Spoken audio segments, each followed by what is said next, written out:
In a vast forest by a crystal-clear river lived a little raccoon named Phil with his parents. One day, Phil went with his mom to the river to wash clothes. When they reached the river, they eagerly got to work scrubbing and rinsing the laundry. Everything on the riverbank was so fascinating: peculiar fish, delicate water lilies, nimble grasshoppers. A colorful butterfly landed on Phil's nose. Enchanted, he exclaimed, "What a lovely little creature." The winged beauty flew off Phil's nose toward a blooming meadow.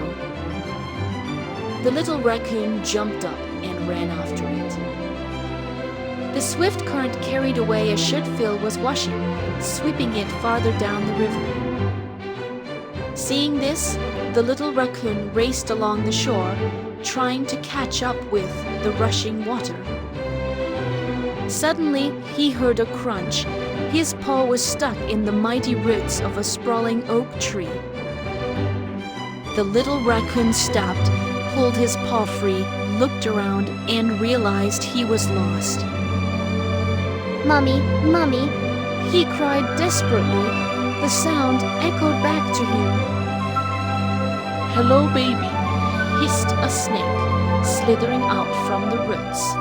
Do not raccoons teach their little ones to stay quiet? "No, I was taught to call for my mom loudly if I get lost," Phil replied through his tears. Poor little thing, the snake hissed. Come with me and I'll show you some sweet berries. "I'm not hungry." Smart Phil knew he had to stay in one place and wait for his mom, avoiding any forest mushrooms or berries. "Mommy, Mommy!" He continued to call out with all his might. The noise scared the snake, and it slithered away. The little raccoon pulled a white handkerchief from his pocket and tied it to a high branch. "Mom will see it and know I'm nearby," he thought. The shirt Phil had been chasing washed up on the riverbank, but Phil stayed put. He knew it was not safe to go to the river without his mom. "Son," came his mom's voice from afar. He just had to shout back and wait. When Phil saw his mom, Phil ran into her arms. "I'm sorry," he sobbed. "I wanted to play with the butterflies and forgot I was supposed to be washing clothes." "I'm so glad I found you," his mom said. "I'm sure you'll be more careful now." "Of course I won't, but run off again, Phil nodded.